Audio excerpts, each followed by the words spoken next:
Detroit, urban disaster. Unemployment is chronic, schools are terrible. Anyone who can has left town. The reality we're facing is simple. If we continue down the same old path, we will lose the ability to control our own destiny.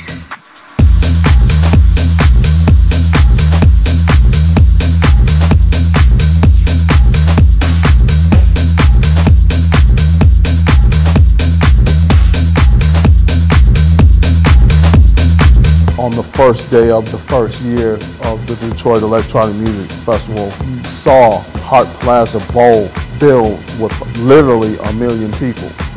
And then you knew that Detroit techno was special to the world, that the story would continue on being special to the world.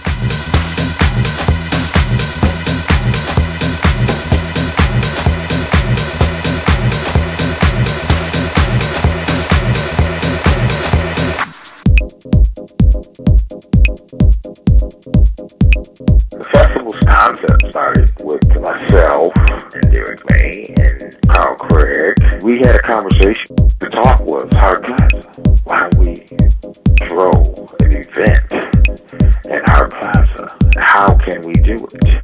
Before we knew it, there was a festival right there in front of our face.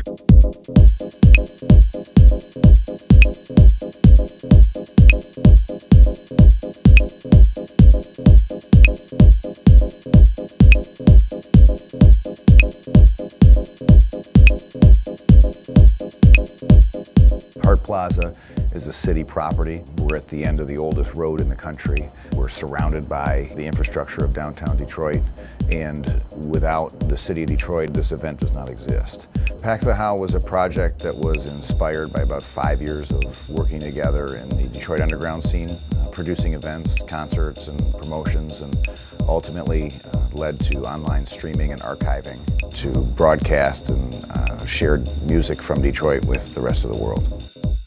We've seen, Detroit sort of evolve from the underground to the club scene, to the online community, and ultimately to the festival community, which has now developed to be probably the most pronounced underground, electronic music festival in the country. And it's strange to put the word underground and festival together, but that's how it's described by a lot of people because of the way we program the music and the focus that we place on sound.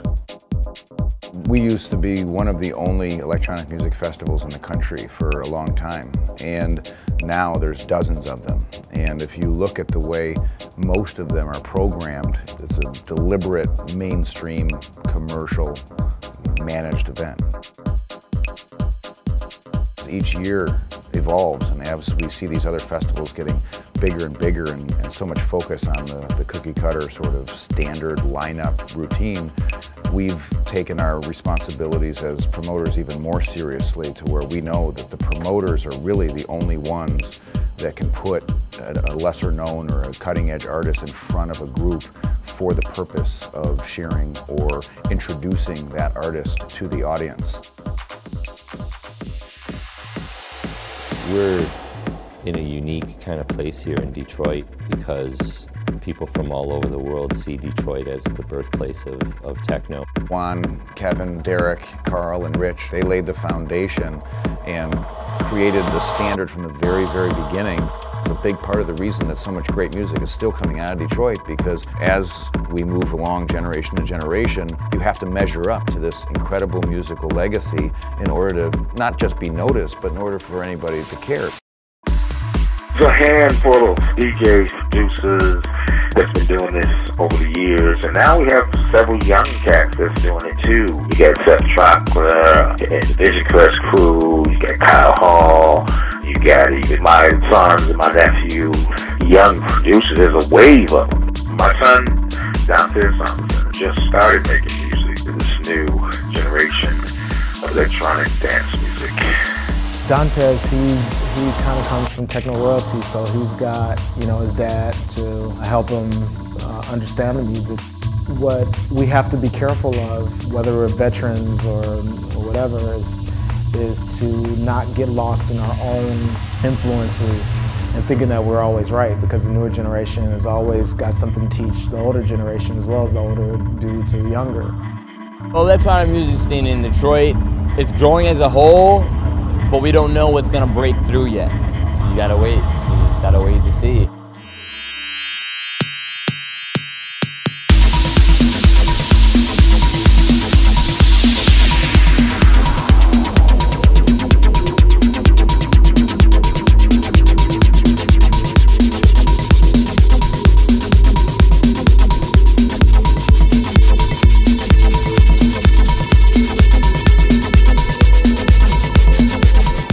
Tonight is me and Derrick May tag doing high-tech soul.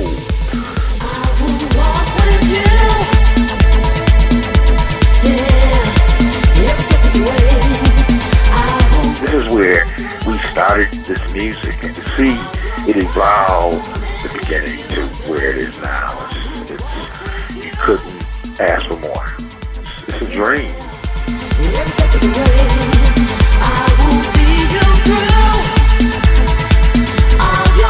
Detroit finds a way to always reinvent itself and stay pivotal, and I think at the forefront of the music.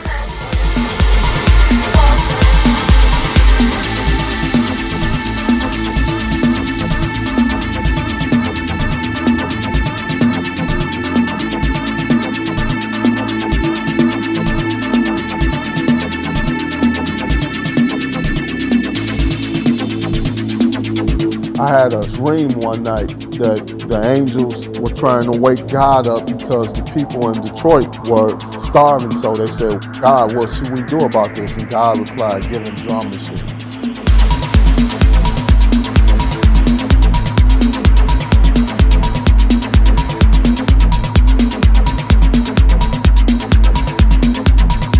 We have survived and lived through drum machines.